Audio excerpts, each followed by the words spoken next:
Welcome to Mindful with Mina, where we explore how mindfulness can enhance your relationships and well being. I'm your host, Mina B., a licensed social worker, mental health educator, and author.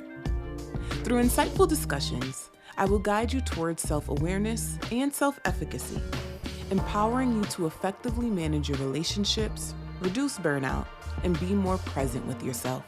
So let's jump into today's episode. What's up, mindful community? Today, I want to talk about emotional abuse in friendships. You all know that I am a huge advocate for community care. I truly believe in collective healing, and a part of that is building healthy, nourishing relationships. And sometimes we can be in pursuit of building those healthy, nourishing relationships and end up in friendships with people who are not healthy people. And those relationships can start to become extremely toxic because of the behavioral patterns that are being presented in that relationship. And so, because emotional abuse is so subtle, often people do not realize when they are being psychologically abused. And so I want to unpack what emotional abuse and psychological abuse looks like because the two terms are used interchangeably. And so for today's episode, I want to unpack what emotional abuse in a friendship looks like so that you can be paying attention to the way the people in your life show up for you, especially if you are calling them a friend. I really like the way psychology today defines emotional abuse, so I'm going to give you their specific definition. Emotional abuse is a pattern of behavior in which the perpetrator insults, humiliates, and generally instills fear in an individual in order to control them. The individual's reality may become distorted as they internalize the abuse as their own failings. So, often we may hear about emotional abuse in romantic relationships. And when it's happening in our friendship, because this is a person that we call a friend, and we all know the qualities of a healthy relationship, whether it is romantic or platonic. The qualities of a healthy relationship is when that friendship is built on the foundation of trust, respect, vulnerability, reciprocity, but most importantly, safety. And once safety is removed from any relational dynamic, you can be entering harmful territory. And so I want to give you some examples of what emotional abuse in a friendship looks like so that you can use discernment and, most importantly, be mindful of the people that you are calling friend. And so the first way emotional abuse in a friendship can happen is when they bully you. And emotional bullying could look like engaging in name calling to tear you down, most importantly, making threats and trying to make you feel stripped of your autonomy so that you can feel as if you have no control over yourself and this person is pulling all the strings.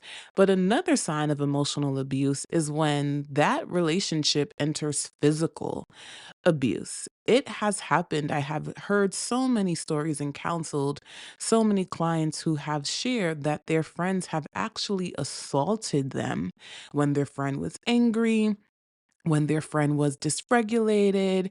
And at the end of the day, once you get to a place where you feel comfortable putting your hands on someone because they got you upset, that shows that you need to work on your own nervous system dysregulation, and nobody has the right to physically assault anyone just because they're upset. You should never be afraid of your friend. And if you are, this is a clear sign that this is an unhealthy friendship. Another example of emotional abuse is a lack of accountability. A common way this happens is when people fail to apologize for their wrongdoings, but they take it a step further. An emotionally abusive person will blame you for how they treat you. So it can sound like them saying, well, if you didn't make me so angry, I wouldn't have hit you. If you didn't make me so angry, I wouldn't have broken your stuff. If you didn't annoy me so bad, I wouldn't have told people all your business. So you see how they try to divert accountability from themselves and onto you. And honestly, this is just a form of gaslighting because it now makes you question your sanity. It makes you question your actions. It makes you wonder if you are being dramatic. You start to say to yourself, well, am I overreacting? Maybe they are right because I could be a little annoying sometimes because now here's what's happening. They're wounding your self-esteem. They're belittling you so much. They're making you feel like you are always the problem. And so they guilt trip you as a result of that because they don't want to take accountability for the harm that they caused. And now here you are, the person who is wounded, the victim, the person who was attacked, whether it be physically, emotionally, mentally. And this person is basically saying, well, it's pretty much your fault for being you. And so pay attention to people in your life who try to make it seem as if it's your fault for how they treat you. Accountability is necessary in a relationship because when we hold ourselves accountable, what we're doing is we're taking inventory of our actions and we're asking ourselves, what can I do to repair the ruptures in that relationship? And holding ourselves accountable requires one, reflection of the harm that was caused. It's saying, despite how I feel, let me step away from my emotions really quickly. And instead of focusing on intention, let me observe the impact. Let me be a friend and recognize I may have caused my friend harm. And so, though my intention was not to offend you, though my intention was not to hurt you, I recognize the impact of my choice. Now, the second step to accountability is repair. I acknowledge my wrongdoing, and now I am going to do the work to do things differently. I am going to apologize, but in the midst of me apologizing, I am also going to ensure that I am making different choices moving forward. I feel remorseful, I have empathy, and so therefore I want to make sure that this doesn't happen again. And I'm going to do the work to ensure that I come out of this a different person, that I can do better in this friendship, in this relationship. No relationship can thrive if a person refuses to do the internal work of holding themselves accountable enough to say, I'm not always perfect. There are going to be times where I get things wrong. And so, even though it's not my intention to harm you, I did. And I need to be aware enough and mature enough to say, you know what? I'm going to do better. And so make sure you are paying attention to your friendships. Take inventory of the people who refuse to do that internal work of holding themselves accountable. Pay attention to the people who will try to blame you for the choices that they made. And pay attention to the people who will blame you for why they harmed you. And so when that comes up, if you find yourself feeling guilty for wanting your friend to respect you, that is a clear sign that the relationship is unhealthy. Another thing that I want to unpack that happens in emotionally abusive friendships is the silent treatment. This is known as stonewalling, and it's when a person withholds communication from a relationship. Now, sometimes people who become emotionally flooded during conflict, they may shut down and become silent. And it's because they feel so overwhelmed with so many emotions, they struggle to articulate themselves. So there are times where we can work through this, where it's about understanding that even if you do feel emotionally flooded, that still can come off as an act of manipulation. And so, what you need to do in that moment is communicate and say, hey, I feel like I'm shutting down right now, but I care about what you're saying. I just need a moment to step back and take a few deep breaths, or I need a moment to revisit this conversation, but I just need to do a check in with myself because right now I'm so flooded. I already know I'm not going to be able to articulate myself well so that we can move forward from this conflict. That is how you can respond to someone in a healthy manner if you know you are the type of person who shuts down when your nervous system becomes so dysregulated, you can even formulate a thought. So you always want to be, again, doing the work of holding yourself accountable. I recognize that this is a trait that I have. And so I want my friend to know that this is what I'm doing to work through this particular problem. I shut down. I'm going to signal to you when I shut down. And this is what we can do to move forward when I shut down. But there are times where people are engaging in the silent treatment, and it is not because their nervous system is shutting down. It is because they are trying to leverage power over you and they are trying to coerce you into doing something for them. And often, what they are trying to do is they're trying to coerce you into apologizing. They are going back to, shifting the blame. They are deciding that they are going to withhold communication because they want you to feel guilty. They want you to feel bad. And they want you to feel as if you are the person who did something wrong.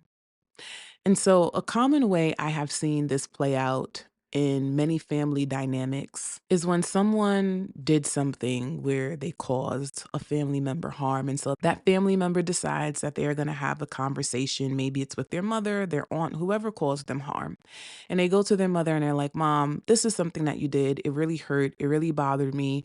But because this person is emotionally immature, they can't tolerate hearing that they have done something wrong.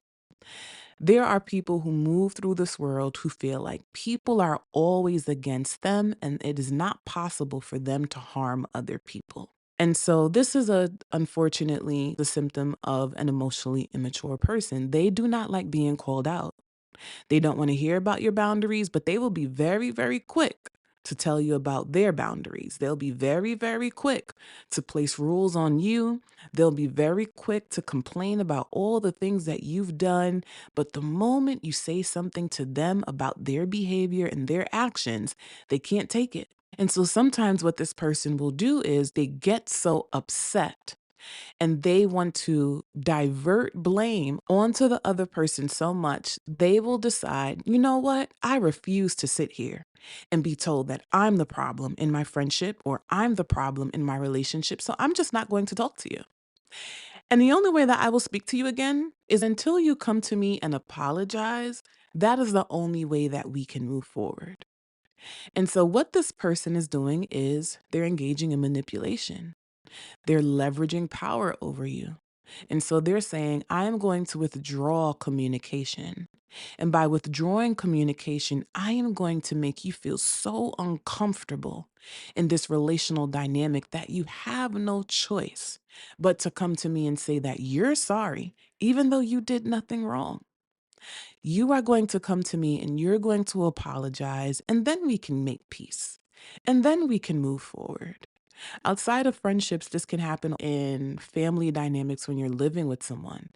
Who wants to live in a house with somebody when your room is literally across from the other person and they're engaging in the silent treatment? You have to walk past them. You have to sit at the dinner table with them. You literally have to share the same space with them. And here they are refusing to communicate with you. They know that's uncomfortable. And so, even in a friendship, this can happen where a person will just say, I'm not responding to your text messages. I'm not going to answer your phone call. And I'm going to make it feel so uncomfortable for you that you're going to have no choice but to come back and be the one to apologize because how dare you make me feel uncomfortable? How dare you call me out for the things that I've done wrong? So, if I have to be uncomfortable, you have to be uncomfortable. And so understand that people who engage in the silent treatment are people who are emotionally immature. They engage in passive aggressive behaviors because they don't know how to communicate their discomfort. But secondly, they also do not know how to work through their discomfort. They believe if I am uncomfortable, you have to fix it. If I feel uncomfortable, it is your fault. They believe they have no self regulation skills at all, and they believe their healing is dependent on other people. So if I feel uncomfortable, you have to do the fixing instead of me being self reflective as a person to understand the relational dynamic happening and also understand why my friend is communicating to me the things that they're sharing. And I also need to be reflective enough to understand the issues my friends are presenting to me. But if I don't have the maturity to do that, if I don't have the skills, skills to do that, then I am just going to do the work of trying to make everyone around me feel uncomfortable because I refuse to work through my own stuff. Now, another form of emotional abuse in a friendship is isolation. Isolation is a big thing that happens in abusive relationships. And this is pretty much a way that the abuser can gain control over the victim. They aim to deprive you of support and prevent you from getting feedback that could challenge their ability to exert control over you. So, in a friendship, an abusive person doesn't want you going to your other friends and sharing with your other friends the things that they might be doing, because if you do that, they may say, you know what, I don't think that you should be friends with this person anymore. Or they may engage in their own critical thinking skills and they'll say, you know what, this sounds abusive.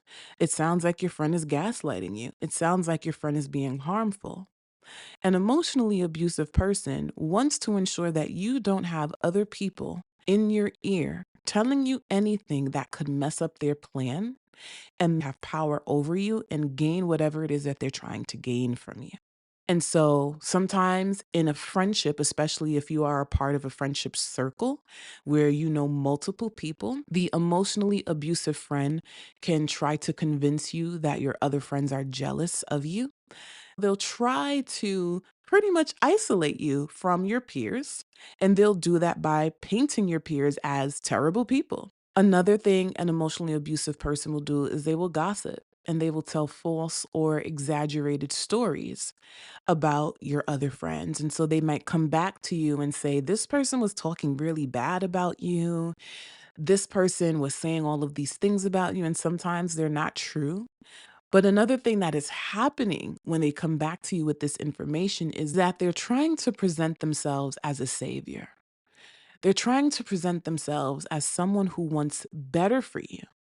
And so they are trying to rescue you from your other friendships because they're saying those people are so harmful. You don't need them. You only need me. So they talk highly about themselves while disparaging the other friendships that you have. And so it's really important to pay attention to the type of person who is always putting themselves on a pedestal in their friendship with you while always trying to disparage and diminish the other friendships that you have. Because people who are being emotionally abusive, again, they want you to themselves because there's something they feel like they can gain. And they don't want anyone interfering with their plan. And so if they know that you have other people in your life who can talk common sense into you, who can provide you with support, who can potentially pull you away from that relationship, they will do anything that they can to isolate you. So make sure you're paying attention to people in your life who are trying to pretty much sabotage all of the other friendships that you have. Now, another thing that comes up in emotionally abusive friendships is a lack of reciprocity. A relationship cannot thrive if it is one sided. A lot of us may be familiar with the term love bombing in romantic relationships, which is when somebody floods you with gifts as a way to try to create closeness with you.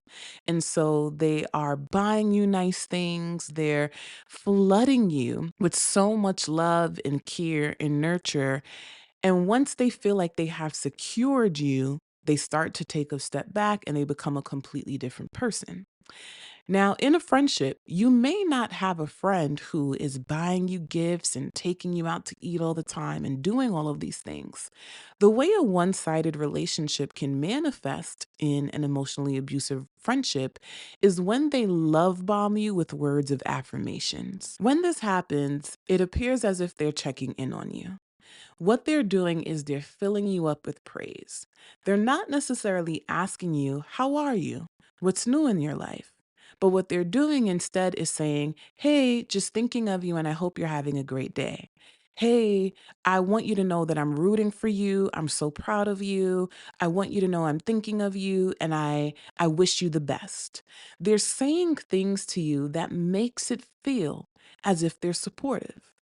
They're saying things to you that makes it feel as if they are trying to nourish this relationship because they care about you. But what's happening over a period of time is they're filling you up with praise, but not necessarily checking in to see how you're doing. They may not initiate plans. They may not answer your phone calls, respond to your texts. There's always an excuse, but they're always looking for an opportunity to praise you up and lift you up, to manipulate your thinking and to make you feel as if, you know what, this person does, say really kind things to me all the time. Even though they may not answer my text messages when I'm going through a problem, there are different things that they may not do. It's always imbalanced. They're not necessarily trying to hang out or do things with me, but they're always saying very nice and kind things. And next thing you know, they're asking you for a favor. So they never invest in the friendship. What they do is they take. But to ensure that they keep you close, they fill you up with praises. They fill you up with words of affirmations. They make you feel like there's a semblance of closeness in the relationship because they're saying the right things to you. And they're saying the right things to you because they're waiting for a moment to take from you. They're waiting for the right moment to ask of you. And the reason why this can be problematic is because a relationship that lacks reciprocity becomes draining over time. If I am in a relationship with someone and all I'm doing is giving and giving and giving, at some point I'm going to feel empty because a healthy relationship requires two people who's investing in each other, two people who are putting in the effort and being intentional about maintaining that relationship. And so when you don't have that reciprocity, it starts to feel imbalanced and it becomes one sided. And so it's really important to assess the people in your life because sometimes we're so frustrated by a friendship and we don't realize it's because we're giving and giving and giving. This is someone that you're probably talking to every day, but when you really look at the substance of that friendship and when you really take inventory of the things that you're talking about, you're not talking about anything significant. You're not talking about anything that's important, but because this person keeps themselves in your presence, and because this person ensures that they're close to you, it makes you believe that it's a friendship when really it might fall along the lines of a pseudo friendship. Because this person is always around, they're always texting, but when you look at the things you talk about, it's very much on the surface, and you're not really talking about much. And at some point, we can't thrive in a relationship with someone who only wants to take and take and take. But there's another thing that I want to call out when it comes to a lack of reciprocity in friendships, because when you are in a one sided relationship with someone, they may be emotionally immature. And as a result of that, they may not know how to hold themselves accountable to reflect and recognize that they do not have the skills to uphold a healthy relational dynamic where reciprocity is involved. And sometimes another way that they may engage in manipulative tactics is by guilt tripping you when you call them out for the different ways that they take and they don't invest in the relationship. This makes me think of a time in my life where someone asked to borrow money from me and I sent them the money and I told them, you have to pay me back by X date. X date came and of course I got nothing, right? And so I reached out to the person and they actually had an attitude about the fact that I was asking for my money back. And this is a common trait of an emotionally immature person. I have heard people act as if, well, my gosh, are you that broke that you're asking for the money back? And I'm going to be real with y'all. Sometimes I'll get a little petty and I'm like, but you were the person who was broke because you didn't even have the money to begin with. I'm the one who had the money and I want my money back. So you're upset with me for upholding my boundaries because you refuse to be reflective and hold yourself accountable to the fact that you asked someone for something and you engaged in an agreement where you had to give that person back the money that they are owed. But instead of owning that, because people who are emotionally immature struggle with ownership, They believe everybody else is to blame for things, and they will do wrong. They will literally take from you. And then when you ask for what they took from you back, they will say, "How dare you want back the thing I stole from you? How dare you want back the thing that I took from you?" As if it doesn't belong to you. And so that's where the cognitive dissonance comes in. And you have to remember that healing work is an inside job. People have to be willing to do their own work. If they are not willing to do it, it is going to be hard for you to try to hold someone accountable who doesn't want to change their problematic behaviors. So pay attention to these one sided relationships, because if you are in a relationship where you are just giving and giving and giving, you are going to eventually become resentful of that relationship. And you have to take inventory and say, when do I draw the line? When do I erect boundaries? Because this person is showing me who they are.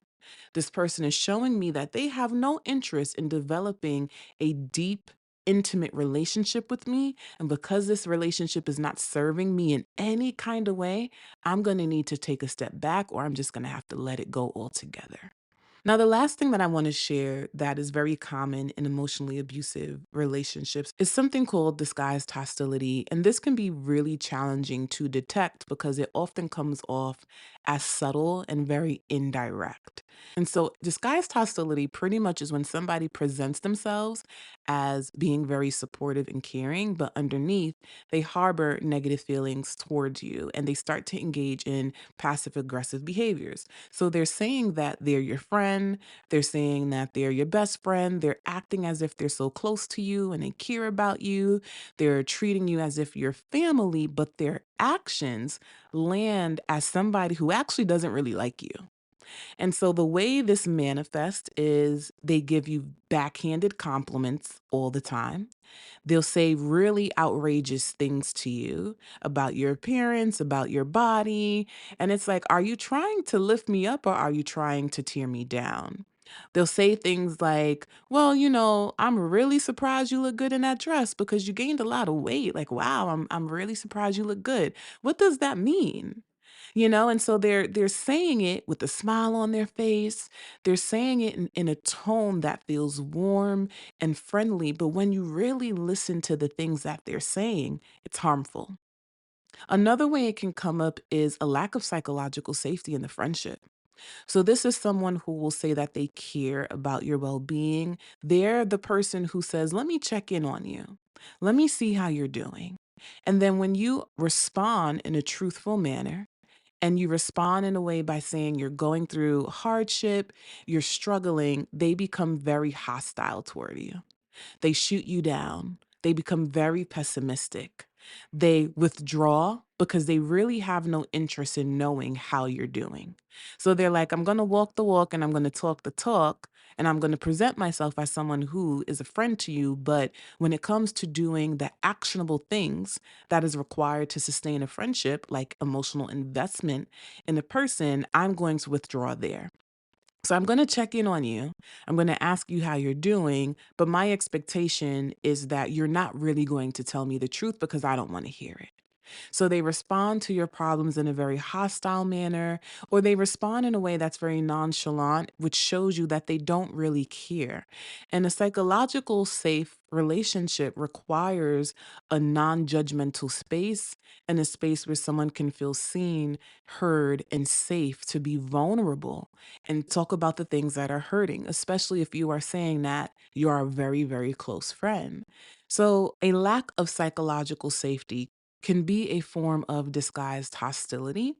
But another thing that can come up is when somebody is very, very sarcastic or they're making really hostile jokes toward you. So they're always teasing you, they're always making fun of you. And a way that this can be hostile is when they're trying to make jokes out of your pain. They are using your trauma, they're using your hardship, they're making fun of you in a way to bring humor to the relationship, but while doing that, they're actually putting you down. Another way that this can come up is when they create hostile jokes in front of other people as a way to embarrass you. And one of the ways that they may do that is by telling your business in a humorous manner. So this can look like you telling your friends something really intimate over the phone. And next thing you know, you're at a group dinner and this person is pretty much telling your business. And then when you go to address them about it, the way they deflect from the situation is by saying, but it was just a joke. It's not like I was really telling them what you told me. It was a joke. They try to make it seem as if because they used humor, it's not the same thing as them telling your business. I was watching a show called Grace and Frankie, and on the show, Frankie has two sons, Bud and Coyote. And Coyote was engaged and he had his fiance and his fiance's parents at the house to meet his mother, his dad, and his brother Bud. And so while they were having this dinner, Bud was on a new journey of becoming a comedian. And so during this dinner, Bud starts to tell really, really terrible jokes. And in the midst of him telling terrible jokes, he was pretty much telling Coyote's business. So as he's telling the business, his wife is looking at him and telling him to stop because everyone understood that what he was saying was very inappropriate. But Bud continued to talk and talk and talk, and Coyote was getting upset because here you are trying to make a joke out of my real life information, out of my personal information, and now my fiance and her parents are mortified because your jokes really aren't jokes. You're telling my business. And so that is one of the different ways disguised hostility will manifest in a relationship and even in a friendship. And so the core thing about today's episode is for you to recognize when a friendship is causing you nervous system dysregulation. If you are in a friendship where you are always ebbing and flowing between a state of hyperarousal and hypoarousal, where hyperarousal is when you're overly stimulated because you are feeling feelings of anxiousness and panic, where hypoarousal is when you are in a chronic state of understimulation, you're feeling fatigue, you're feeling depressed, it's important to pay attention to the people who bring those sides out of you because you should be able to exist within your window of tolerance, which is your safe zone when you are in a friendship with someone. And so I want to leave you with some reflection questions to encourage you and help you reflect on the state of your current friendships. So, the first thing I want you to reflect on is, are there any patterns of emotional manipulation, excessive criticism, disregard for your feelings, all of the things that I pretty much named in this episode? Do you find that that is present in some of your friendships? If so, I encourage you to use discernment and ask yourself, is this a friendship that I want to continue on in? And if it is, it's time for you to address those things in that friendship. It's time for you to have a hard conversation and let this person know how they treat you. Let this person know what's manifesting for you and see if there's room to repair ruptures. But how they respond is going to let you know if this is a friendship that's worth saving or if this is a friendship that you need to let go of. The second thing I want you to ask yourself is, how do your friendships affect your mental and emotional health? Do you feel drained by some of your friendships, or do you find that interacting with certain people leaves you feeling dysregulated? It leaves you feeling extremely anxious or chronically depressed. The third thing I want you to reflect on is to ask yourself, what boundaries do you need to set in some of your friendships? Who are some people in your life who owe you money right now? And you're like, you know what? Instead of sweeping things under the rug, let me ask for what is mine. Let me speak up and assert myself in this friendship and say, hey, remember you owe me $20. Can I get that money back by X date? Hey, I realize that I'm always the one in our friendship making plans, and it makes me feel like this friendship is a little imbalanced or one sided. And I wanted to address that.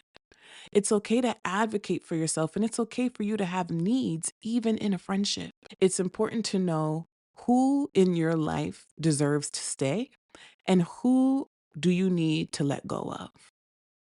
Before we wrap, I want to leave you with this nugget of wisdom that my older sister shared with me. And she told me that there are going to be people in your life who are present for a reason, a season, or a lifetime. And I want you to do the work of recognizing the people in your life because sometimes friendship serves its purpose. And so, who are the people who are in your life for a reason?